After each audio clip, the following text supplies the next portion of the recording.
আজকে আমি একটি ভাই বা বোনের রিকোয়েস্টে অষ্টম শ্রেণী ইতিহাসের দ্বিতীয় অধ্যায় আঞ্চলিক শক্তির উত্থান, দেওয়ান অধিকার ও দ্বৈত শাসন ব্যবস্থা সম্পর্কে একটি প্রজেক্ট করে দিচ্ছি। তোমরা প্রথমেই একটি পেজে দেওয়ান অধিকার ও দ্বৈত শাসন ব্যবস্থা হেডিং দিয়ে নেবে।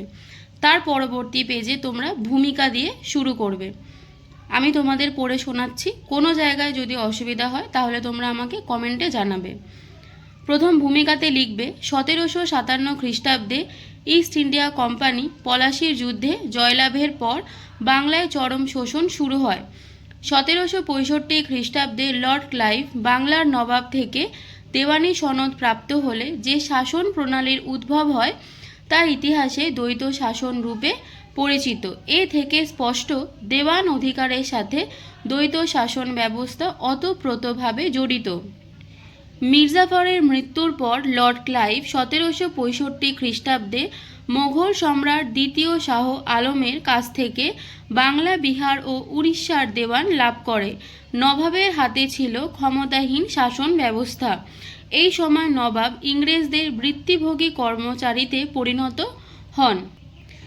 এমতাবস্থায় ইংরেজ ইস্ট ইন্ডিয়া কোম্পানি ভারতীয়দের উপর এত শোষণ চালায় যে ঐতিহাসিক পার্সিভাল স্পিয়ার এই যুগকে প্রকাশ্য ও নির্লজ্জ লুণ্ঠনের যুগ নামে আখ্যায়িত করেন।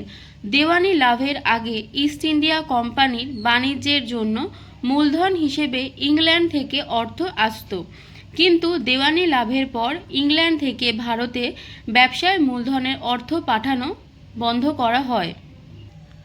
আমাদের ভূমিকাতে ঠিক এইটুকুই লিখতে হবে, এর বেশি লেখার দরকার নেই। তার পরের পার্টে আমরা পয়েন্ট করব দেওয়ান অধিকারের কুফল। আমি এখানে কুফলটা আগে লিখে ফেলেছি, কিন্তু তোমরা লিখবে দেওয়ান অধিকারের কুফল। রাজস্ব আদায়ের জন্য জমিদার সাধারণ মানুষের উপর এত পরিমাণ অত্যাচার ও চাপ প্রয়োগ করে তাতে মানুষের জীবন আরও দুর্বিষহ হয়ে ওঠে। কোম্পানি নিযুক্ত রাজস্ব বিভাগের 2 সহকারী রেজা খাঁ ও সীতাব রায়ের শোষণ ও অত্যাচারে প্রজাদের দুর্দশার অন্ত ছিল না। তাদের এই ব্যবহারের জন্য তারা রক্তলোলুপ নেকড়ে নামে আখ্যায়িত হন। ফলস্বরূপ এই সময় 1770 খ্রিস্টাব্দে বাংলায় 76-এর মন্বন্তর দেখা যায়। এর ফলে বাংলায় প্রায় 1/3 মানুষের মৃত্যু হয়। অনাবৃষ্টির জন্য শস্যহানিতে এই দুর্ভিক্ষের সূচনা হলেও কোম্পানির দুর্নীতি শাসননীতি এই দুর্ভিক্ষকে সর্বগ্রাসী, ব্যাপক, বিভীষিকাময় ও লোকক্ষয়কারী করে তুলেছিল লিখতে পারো। এরপরে আমরা আসব দ্বৈত শাসনের গুরুত্ব। কোম্পানির রাজস্ব আদায় ও শাসন পরিচালনায় উভয়ই ক্ষমতা লাভ করে। দ্বৈত শাসন ব্যবস্থায় বাংলার সমাজ ব্যবস্থা, অর্থনীতি ও সামাজিক জনজীবন ভেঙে পড়ে। এ প্রসঙ্গে রিচার্ড বাউচার একটি চিঠি লিখেছেন, অত্যন্ত স্বেচ্ছাচারী শাসনেও যে দেশ সমৃদ্ধ ছিল তা এখন ধ্বংসের পথে এগিয়ে চলেছে। এরপর আমরা পয়েন্ট করব দ্বৈত শাসনের কুফল। দেখো আমি ছোট ছোট করে এখানে লিখেছি দ্বৈত শাসনের কুফল।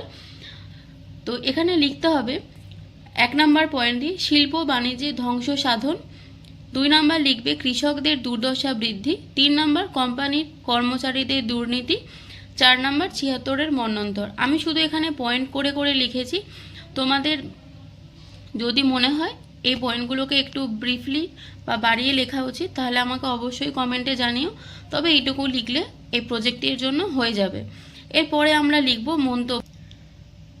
মন্তব্যতে লিখব, যদি বাংলায় দ্বৈত শাসন ব্যবস্থা না আসতো তাহলে দেওয়ানি অধিকার ব্যবস্থা আসতো না, এবং দেওয়ানি ব্যবস্থার ফল পক্ষান্তরে যে 76-এর মন্বন্তর এই বিষয়ে সন্দেহ নেই।